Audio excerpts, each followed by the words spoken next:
There's a beautiful day headed your way. Keep your head up, you'll be okay. A beautiful day waiting for you.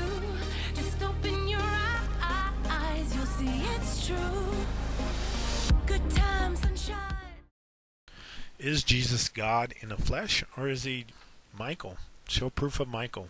And right here are all the references to Michael, with the exception of 1 Thessalonians 1, I think 14, Daniel 10:13, Daniel 10:21, Daniel 12:1, Jude 1:9, and Revelation 12:7.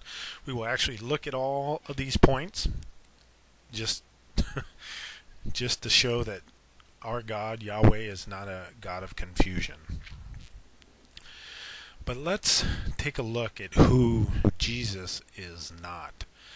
Let's go to Hebrews 1:4 through 12, where it says, "So he has become better." Now, once again, this is the Greek text, where Westcott and Hort translated it here in English, and then New World translators have translated it over here. It's their Greek 1969 interlinear translation.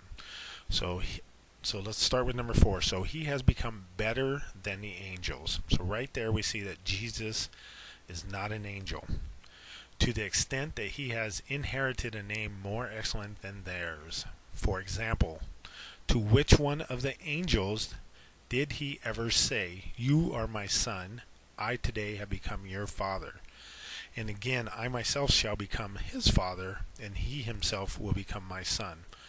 It's just kind of weird that God has become Jesus' father, and he also says that Jesus is God's father. And again, I myself shall become his father, and he himself will become my son. But then let's look at number 6.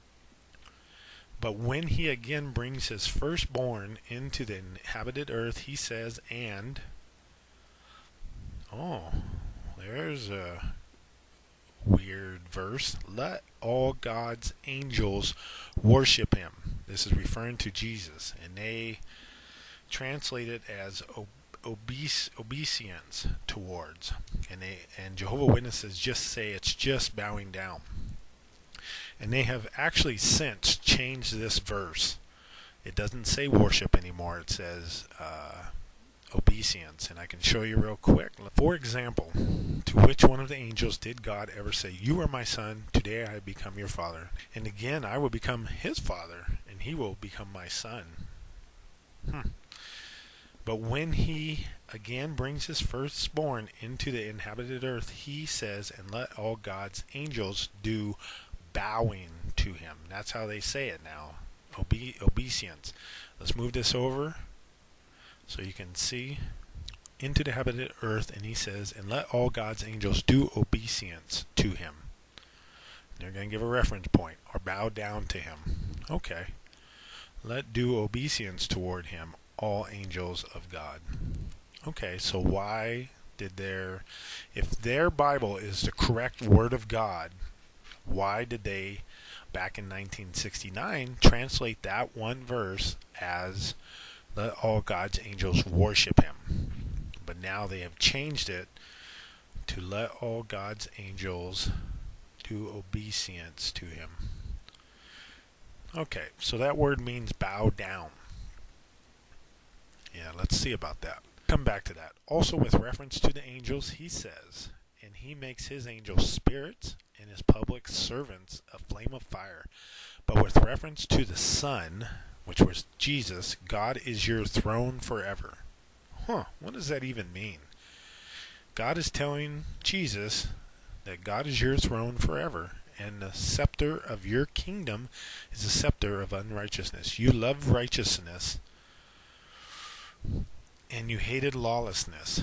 That is why God, your God, anointed you with the oil of exaltation more than your partners. And you, at the beginning, O Lord, laid the foundation of the earth. Okay, so who laid the foundations? Jesus did. Physically did.